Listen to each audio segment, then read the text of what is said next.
آج ہم پڑھیں گے اسلام کا معاشرتی نظام اور اس کا کورس کوڈ ہے 1909 اور اس کے پہلے یونٹ کا پوائنٹ نمبر 8 ہے معاشرے کی نوعیت و اقسام کے متعلق ابن خلدون کا نظریہ۔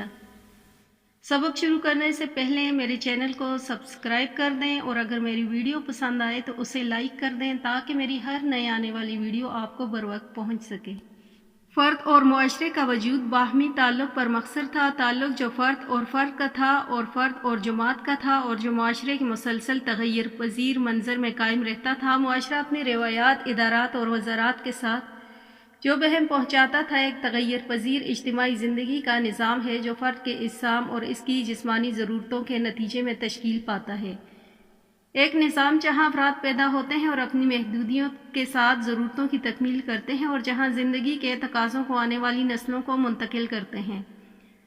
فرد اور سوسائٹی کے بارے میں ایک نقطہ نظر رد کر دینے کے قابل ہے کیونکہ یہ زندگی کی صرف ایک پہلو کو پیش کرتا ہے۔ جزیرہ عرب کے ایک وسیع خطے میں جس میں صحرا، پہاڑ اور سنگلاخ حصے شامل تھے، زراعت کثیر تھی کیونکہ پانی کی قلت تھی۔ اس کے اطراف میں رومی ایرانی سلطنتیں تھیں لیکن جزیرہ عرب نے ان سلطنتوں کے اثرات قبول نہیں کیے تھے۔ سرحدی علاقوں میں کچھ اثرات تھے مگر وہ بھی ناقابل اعتبار تھے۔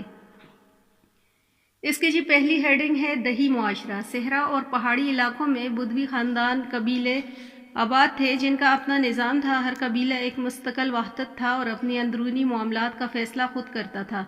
دوسرے قبائل سے معاملات میں قوت و غیرت اور شجاعت و اہمیت کو بنیادی حیثیت حاصل تھی۔ اہل قبیلہ اکثر اوقات اپنے قبیلے کے لیے ناجائز امور اور ظلم میں تعاون پر تیار رہتے تھے۔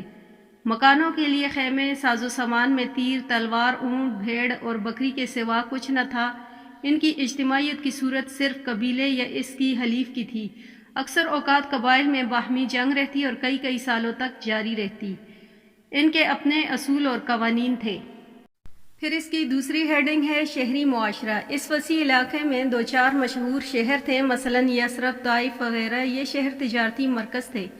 مختلف علاقوں کا مال یہاں آتا اور یہاں سے دوسرے علاقوں میں جاتا۔ ان شہروں میں اجتماعیت کی وہ صورت موجود تھی جو شہری معاشرے میں ہوتی ہے لیکن باہمی ان میں خصوصی رنگ غالب تھا۔ بدیانہ اخلاق کی جھلکیاں یہاں بھی پائی جاتی ہیں۔ ان سے یہ بات ظاہر ہوتی ہے کہ اسلام سے پہلے عربوں کا کوئی مشترک معاشرتی نظام قائم نہیں تھا بلکہ وہ مختلف اجزاء تھے جو مختلف صورتوں میں اجتماع پذیر تھے۔ زندگی سادہ اور مقاصد حیات محدود تھی، اس لیے اس مختصر اجتماعی نظم میں پیچیدگی نہیں تھی۔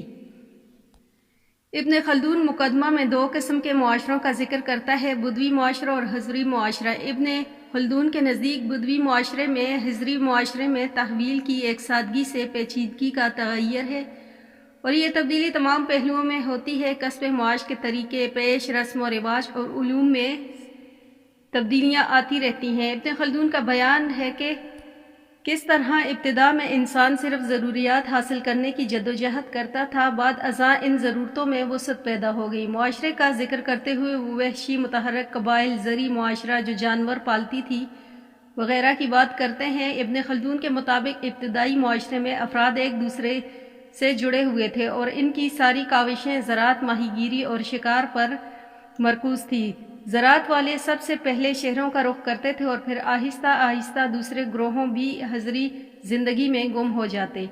حضری معاشرہ ایک کھلم کھلا معاشرہ تھا، اس میں ہر ایک سما جاتا، حتیٰ کہ متحرک قبائل بھی جنہیں کوئی تحفظ حاصل نہیں ہوتا تھا وہ بھی آہستہ آہستہ اس میں جذب ہو جاتے۔ دونوں معاشروں میں نظم و ضبط کے اصول مختلف ہوتے تھے۔ دیہی قبائلی معاشرے میں قبیلے کا سردار قبائلی روایات کے انضباط کام کرتا تھا بلکہ شہر میں حکمران یا عدالت یہ کام کرتی تھی۔ حکومتوں کی تشکیل اور سلطنتوں کے قیام میں عصبیت کو بنیادی اہمیت حاصل تھی۔ طاقتور، سادہ طبیعت اور گہری عصبیت رکھنے والے گروہ فاتحین اور قابض گروہ ہوتے تھے۔ حضری زندگی کی آسائشیں انسان کو تن آسان، بزدل اور مصلحت کش بناتی تھیں، اس لیے قبائل اور دیہی خصائل کے حامل گروہ غالب آ جاتے۔ ابن خلدون لکھتے ہیں کہ ہم یہ کہنا چاہتے ہیں کہ دیہی زندگی کو شہری زندگی پر تقدم حاصل ہے اور اسے تحقیق و تفشیص سے یہ بات ثابت کیا جا سکتا ہے کہ اگر شہر کے باسیوں کے آباء و اجداد کے بارے میں تحقیق کی جائے تو ثابت ہوگا کہ موجودہ شہری لوگوں کی اکثریت کی اصل دیہی زندگی ہے۔ یہ معلوم ہوگا کہ کسی نہ کسی سطح پر ان کی آباد و اجداد میں لوگ شہر میں آ کر بسے اور یوں شہری زندگی کا آغاز ہوا اور اس میں مزید اضافہ ہوا۔ اس کے بعد اس کا پوائنٹ نمبر 9 ہے معاشرے کے مقاصد۔ معاشرے کے مقاصد حسب ذیل ہیں۔ اس میں سے پہلی ہیڈنگ ہے اس کی انسانی صلاحیتوں کی نشوونما۔ انسان کو اس دنیا میں اللہ تعالیٰ نے بے شمار قوتیں اور صلاحیتیں عطیت کر رکھی ہے۔ وہ مخفی صلاحیتیں صرف معاشرے میں ہی نشوونما پا سکتی ہیں۔ انسان کے لیے یہ ضروری ہے کہ اس کے لیے ایک ایسا ماحول ہو جس میں وہ اپنی پوشیدہ صلاحیتوں کو ظاہر کرے۔ پھر اس کی دوسری ہیڈنگ ہے جذبہ خدمت۔ دوسرا مقصد افراد میں جذبہ خدمت پیدا کرنا۔ اسلام نے خدمت خلق پر بہت زور دیا ہے۔ جب تک معاشرے کے افراد خدمت خلق کا جذبہ پیدا نہیں ہوتا اس وقت تک معاشرہ مستحکم بنیادوں پر کھڑا نہیں ہو سکتا۔ قرآن مجید اور احادیث رسول صلی اللہ علیہ وآلہ وسلم میں خدمت خلق کے متعلق بہترین رہنمائی موجود ہے اور اللہ کی محبت کے لیے رشتہ داروں اور یتیموں اور مسکینوں اور مسافروں اور سوالیوں کو مال دیتے اور غلام آزاد کرتے ہیں۔